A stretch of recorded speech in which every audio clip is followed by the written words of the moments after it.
His name is known all over the world. A man who changed not only technology, but the way we live.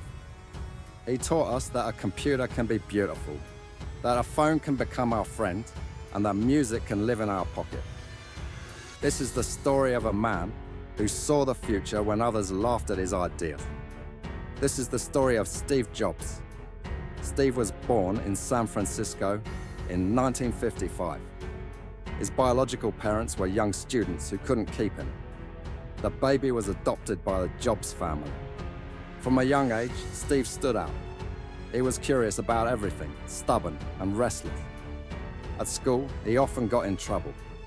But those who knew him could see this was no ordinary child. This was a child with an immense thirst for knowledge. As a teenager, Jobs became fascinated with electronics. He could spend hours taking devices apart, figuring out how they worked. It was then he met a man who would become his friend and partner, Steve Wozniak. They were very different. Wozniak, a quiet genius who loved technology. Jobs, a charismatic visionary who could sell ideas. Together, they became a force that would change history. Their first project together was the Blue Box, a device that allowed free phone calls anywhere. It captured the hacker spirit of the 70s. They made money from it, but more importantly, they realized they could create things that changed the world. In 1976, in the Jobs family garage, Apple was born. The first Apple I computer was assembled by hand. A simple board without a case, yet people bought it. Then came Apple II, a real breakthrough.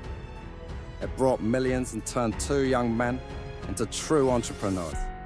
Apple grew fast. Jobs dreamed of making computers accessible to everyone. His vision was simple. Technology should serve people, be convenient, beautiful, and easy to use. He wasn't as skilled in programming as Wozniak, but he knew how to sense what people wanted. In 1984, the world saw the Macintosh, the first mass-market computer with a graphical interface. It changed the rules of the game. But with success came problems. Jobs had a complicated personality, a perfectionist, demanding of himself and others. This led to conflicts with management, and the unthinkable happened. Steve Jobs was fired from Apple, the very company he had created. It was a blow. But true leaders don't stop at failure. Jobs started a new chapter. He founded Next. Its computers were innovative but expensive. They weren't a commercial success, yet the technology would later form the foundation for Apple's future. At the same time, Jobs took another step. He bought a small animation studio called Pixar. At first, it was a risk, but a few years later, Pixar created Toy Story, the first fully computer-animated feature film. It revolutionized animation and made Pixar a leader in cinema. In 1996, Apple was near bankruptcy. The company bought Next to use its technology. And with Next came Steve Jobs, back at the company that had once fired him. A true moment of truth. Jobs acted immediately. He cut unnecessary projects, focused on what mattered most, design and innovation. He understood that Apple needed more than computers. It needed products of the future. In 1998, the iMac appeared, bright, stylish, and revolutionary. It saved the company from crisis. But the real revolution was yet to come. In 2001, Jobs introduced the iPod, a tiny device that could hold thousands of songs in your pocket. It changed the music industry forever. A few years later came the iPhone, 2007. Not just a phone, but a computer in your pocket. It combined internet, music, calls, and apps. The world would never be the same. And in 2010, the iPad appeared. Another device that seemed impossible, but conquered the market. Steve Jobs had a unique sense of the future.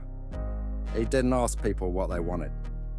He believed they couldn't know until they saw it, and he gave them what they hadn't even imagined. His leadership was tough. Many feared him. He could criticize, yell, even fire instantly. But he also inspired. He created an atmosphere where products that changed history were born. In 2003, Jobs was diagnosed with pancreatic cancer. He fought it for years, continuing to work. His presentations became legendary. He could turn a product launch into a show where every word mattered. In 2011, his heart stopped. The world lost one of the greatest innovators of our time. But his legacy lives on. Every iPhone, every Apple computer, every device that changed music, all are part of his vision. Steve Jobs left us the greatest lesson. Everything is possible. Even if you are kicked out of your own company, even if the world says your idea is crazy, even if you face death, he proved one person can change the world. And today, his words still resonate. Stay hungry. Stay foolish. This is not just a story of success. It's a reminder for all of us. To move forward, never give up. Believe in your ideas and fight to the end.